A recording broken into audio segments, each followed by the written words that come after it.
Hello, gorgeous. Today's mask is Kaya Bamboo Tapioca Beads. This can be used as a daily facial cleanser, or it can be mixed with water and applied as a face mask, as I have done. And apparently it's going to take it about 10 minutes to dry. I have a feeling I added a little too much water and it should have been more paste-like, but we'll see what happens. I keep getting a hair in my mouth. That's annoying. Anyway, it's supposed to be a deep cleanser. I have a feeling it'll do a good job regardless. Today, I'm going to put some more on. Today, what I'd like to talk to you about is one of my favorite movies. It's in my top 5. It's maybe in my top 3. And so that is Vertigo. What is this hair? I think it's one of my own hairs. Oh, I hate that. Vertigo, which is an Alfred Hitchcock movie from what is it from? I think it's 57 or 58. And it was re-released in 1996. A great restoration of it. I hesitated to actually go to Wikipedia or go to some website and write down a synopsis because to read you a synopsis like I did with Tale of Two Cities a couple weeks ago is just totally not spontaneous. And I would rather be a little spontaneous and tell you about it and add my little bits of what interests me about it, I guess. First of all, the music was composed by Bernard Herrmann, who for a period of time composed the music for most Hitchcock movies. And I would say it's his finest score for Hitchcock. And also it's set in San Francisco, which was one of Hitchcock's favorite cities, and never has it been more beautiful. The movie starts, and I'll be inserting photos, by the way.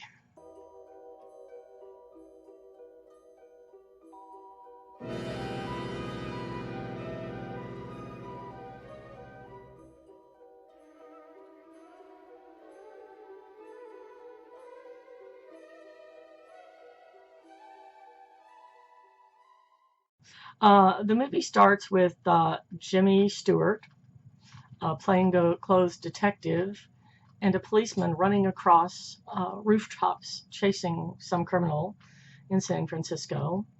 And Jimmy Stewart, his character, Scotty Ferguson, Scotty slips and falls. And he's hanging off the building. And the policeman comes back to help him up. And he discovers at that point that he has vertigo. He is unable to reach for the policeman, and the policeman falls to his death. So then we segue to presumably some months later. He's, doesn't want to be given a desk job. That's not what he's into. And so he is visiting his friend girl, Midge. Apparently they were engaged for a time in their college years, but she broke it off. We don't know why. But they are still good friends. And during the conversation, he says that he feels like he could beat this vertigo. And he attempts to climb a little step stool in her apartment, and he gets to the second step and just faints dead away. So obviously he still has a bad case of vertigo.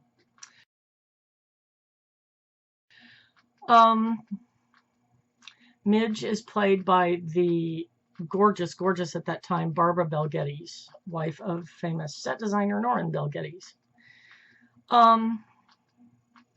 Before he faints, he mentions to Midge that he's going to visit one of their old classmates, a gentleman named Gavin Elster, who wants to meet with him, and he hasn't seen him since their college days. But the next scene is him going off to visit Gavin. And Gavin seems to be a wealthy shipbuilder, a job he inherited from his wife's father. And he wants Scotty to follow his wife. He says that she seems to be possessed by the ghost of a dead relative, is Scotty's response. And Gavin just is very persuasive and says, look, I know it sounds crazy, but please follow her. I need to know what she's up to, what's really going on before I send her to somebody for psychiatric help. So Scotty isn't wild about the idea, but he agrees to do it. So next we see a series of scenes of him following her. He sees her in a restaurant, Ernie's, so he knows what she looks like. So the next day he goes about following her, and she does do a series of weird things. She goes and picks up a flower bouquet. She takes it and goes to a cemetery and leaves it on the grave of someone named Carlotta Valdez. And then she goes to a museum and sits staring at a photo. Oh no, she doesn't leave the wreath. Sorry, she doesn't leave the bouquet, but she stands over the grave for a while. Sorry. Okay, then she goes to, see, this is why I didn't want to read a thing. I want it to be mistakes and everything. Okay. She goes to the museum and sits in front of a portrait for a long time, and it turns out that is portrait of Carlotta. And then she goes to an apartment, and she goes upstairs. And so he goes and he, asks the manager of the apartment, and it's in a big old house, probably, 6 apartments, mansion. And the apartment manager is hesitant to tell him anything till he shows that he is a detective. And she says, oh, well, she's very sweet. She's, had the lease for about a month. She just comes about once a week and sits in the room.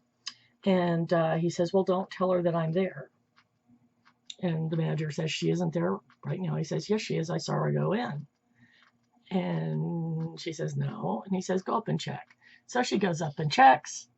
And she says, come on up, Mr. Policeman. And he goes up, and of course she's not there. And he looks down, and her car's gone.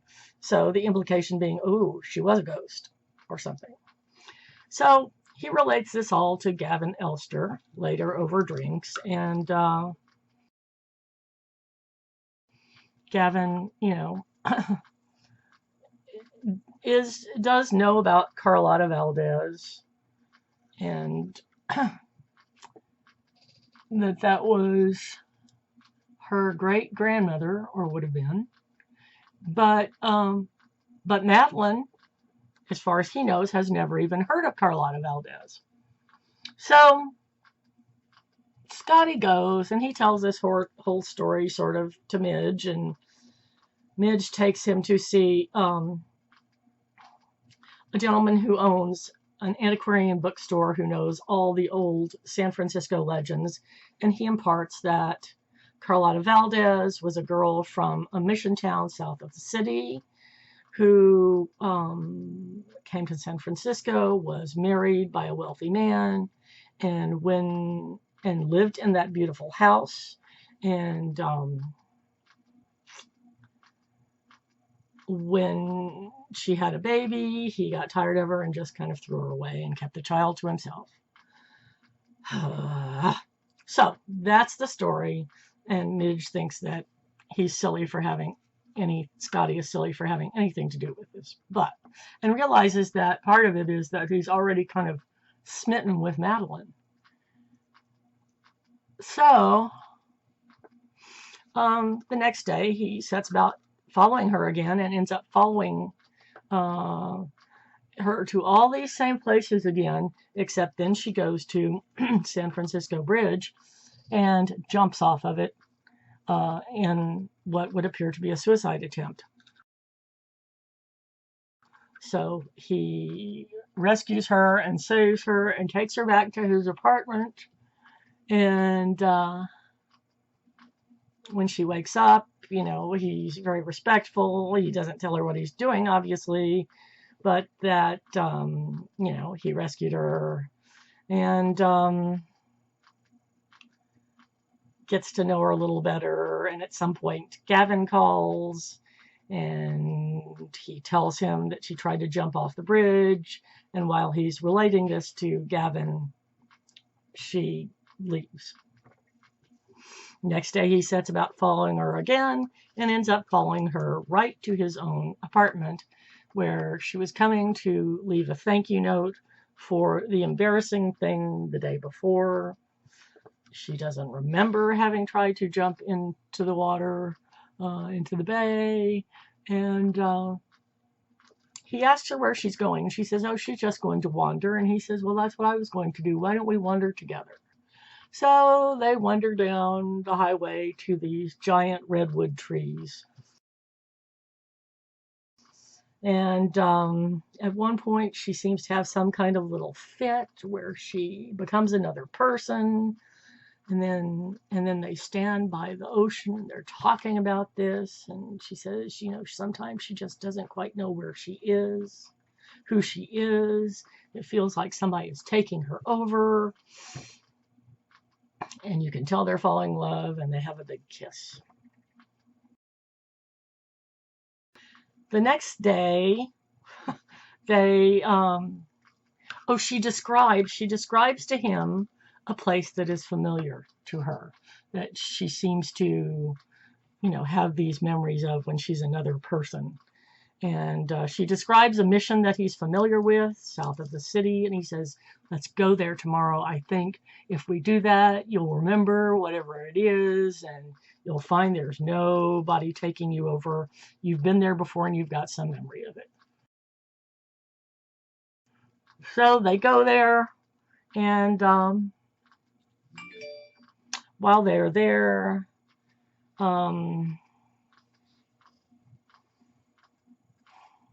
they have a kiss, and she starts to run toward this mission church, which he then observes has a tall tower.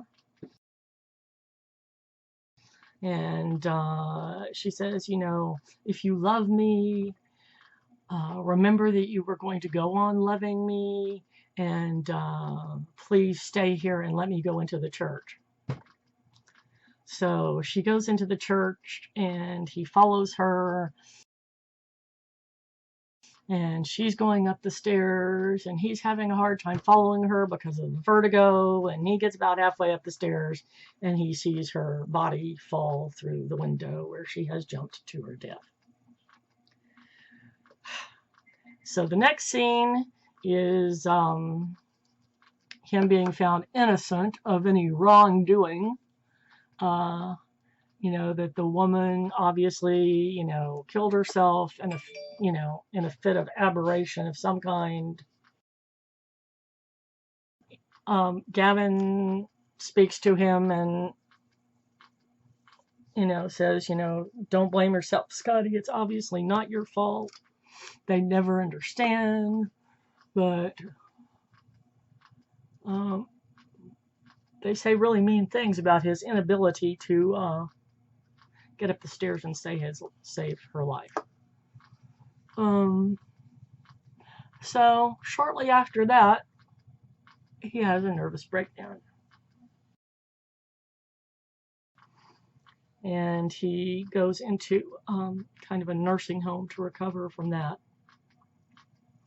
And Midge, who obviously still loves him very much, visits him. And she certainly knows what's going on. But about 6 months later, he gets out of the nursing home, and he seems to revisit all the places that he had seen Madeline day after day after day. And one day, downtown, just walking down the street, he sees a woman who, to him, resembles Madeline in an odd way. And so he follows her into her residential hotel where she lives and follows her to her room and basically expressed a desire to take her out to dinner. And she's a little put off by it. And she's a little bit crude and a little bit cheap. And he presses her that he really wants to take her out, that he's not hitting on her, that this isn't a pickup, that he just wants to take her out to dinner and get to know her. And she realizes, this is because you've got an old flame and I remind you of her. That's it, isn't it? And he fesses up that that is, in fact, what it is. But she agrees to go out with him to dinner. And he leaves. And she starts to pack her bags and sits down and writes a letter explaining that she was Gavin Elster's lover, and Gavin wanted his wife out of the way. He wanted her money, and she lived in the country and didn't come up to the town very much, and that she sort of resembled him. Her name is Judy, by the way. Judy sort of resembled his wife, Madeline, and so he dressed her up to look exactly like Madeline, and knew that Scotty would not be able to save her if they enacted this entire farce. And of course, then when he got what he wanted, he left the country and left Judy, and that's it. So she says, in this letter, honestly, I'd stay and try to make you love me if I could, because I fell in love with you and I loved you so much. But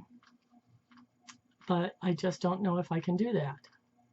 And then she stops writing the letter and tears it up and puts her clothes back in the closet. And you know that she is going to stay. And of course, then the rest of the movie is waiting to see exactly what he's going to do. And I'm not going to tell you anymore. It's roughly another third of the movie remains, but that's the turning point. Vertigo was based on a novel by, let's see, it's called L'Entre les Morts, by two French writers. I can't remember their names. They also wrote Diabolique. The French title in English means From Among the Dead. So what's so beautiful about this? Oh dear, I've told you this whole plot in great detail, but what is so beautiful? What is so beautiful is the music, the cinematography, the directing, the acting, but it's the whole tone and feel of the movie. It's a beautiful melancholy. It's a tale of obsession. It's a very, very dark beauty, but oh my goodness, I know if anybody watched my Cabaret thing, said, what, she's seen Cabaret 18 times? No, I saw it 18 times in 4 months. I've seen it many times since then. I've also seen Rocky Horror Picture Show that many times, and I've seen Vertigo probably that many times. So I guess I'm a little obsessed myself. Anyway, it's beautiful. Please see it if you get a chance. It's not happy, but it's a beautiful, beautiful movie. I'm going to go wash this off. It is dry. Wow. And I got a good exfoliation out of that for sure. So I'll be right back. Okay, I'm back. So I just checked in the magnification mirror, and it looks like some serious deep pore cleansing went on, and it was certainly a great exfoliant. or exfoliator. So it's Kaya Naturals, product of Canada and cruelty-free, and I think I might at some point purchase this because this seems to have been excellent. Wow, good one. All right, that's it for today. I have talked way long enough. Hope you stuck with me. Anyway, see this movie if you haven't, and if you have, I hope I didn't bore you to death. See you next time. Love y'all. Bye.